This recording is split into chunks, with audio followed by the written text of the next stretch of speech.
Brigitte de Nez-de-Lec. Ça, c'est dans mon coin. Je suis jamais allée. Nez-de-Lec. Bonsoir, notaire. Ah, Brigitte, elle est une fille de nuit. Le mandataire de ma mère était... Le mandataire de ma mère était mon père. OK. Mais il est... Ça a drôlement commencé la phrase. Hein? Il a fallu que je réfléchisse. Mon Dieu, hein? Il est juste 10 heures le matin, puis je suis déjà toute... Le mandataire de ma mère était mon père, mais il est décédé en mai 2016. Ma sœur était le mandataire remplaçant, mais elle est décédée le mois dernier. Bon, ça va pas bien. Hein? Puis là, je comprends que votre mère, ça fait longtemps qu'elle est inapte. Première question. Comment nommer un nouveau mandataire pour ma mère? C'est un peu la même question que tantôt.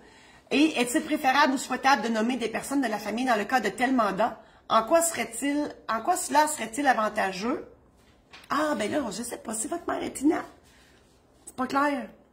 J'ai comme deux réponses, parce que si votre mère est déjà inapte, c'est la même réponse que j'ai donnée tantôt, c'est-à-dire qu'il n'y a plus rien à faire, en ce sens que si tous les mandataires sont absents, parce qu'ils sont morts, ben on devra nommer un curateur à votre mère. Mais si votre mère, elle n'est pas inapte, ben à ce moment-là, on va nommer un curateur. On va ouvrir la procédure d'ouverture de régime de protection pour... Ah, je n'ai oublié une. Mon Dieu, je n'ai passé une. On va revenir. Martine, tu suis, toi. T'es forte. Martine, avec ses petits pois, elle fournit. Elle suit.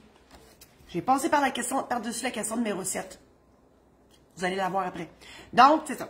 Alors, Brigitte, si votre mère elle est déjà inapte, malheureusement, il sera trop tard pour nommer quelqu'un d'autre comme mandataire. Il faudra nommer un curateur au moyen d'une ouverture de régime de protection. C'est une procédure judiciaire. Et il faudra inviter toute la famille dans le bureau du notaire parce que on doit nommer un conseil de tutelle formé de 3 personnes qui vont surveiller ce que le curateur va faire. Cette famille-là, réunion-là, on va nommer le curateur. Tout ça va être homologué par le juge. Et si votre mère, elle est encore apte, elle retourne voir le notaire et elle refait un mandat d'inaptitude. C'est ma réponse pour Brigitte de Nez-de-Lec. Je vous encourage à partager cette chronique si vous l'avez aimée pour en faire bénéficier vos amis Facebook. Je vous encourage aussi à vous procurer un de mes programmes en ligne si vous avez de la misère à vous faire une tête sur ma job, sur ce qu'on raconte, sur vos besoins. C'est là pour vous aider justement à vous faire une tête sur tout ça. Allez sur mon site internet marie-josée-saint-laurent.com. Si vous ne le savez pas, j'ai écrit des livres, des anecdotes, c'est des recueils d'anecdotes croustillantes et abracadabrantes de ma profession de notaire, des histoires vraies sur maisondédition-saint-laurent.com. Et vous pouvez revoir les chroniques sur YouTube. Vous n'avez qu'à chercher Notaire pas ordinaire et tout est là. Merci infiniment et je vous dis à la semaine prochaine.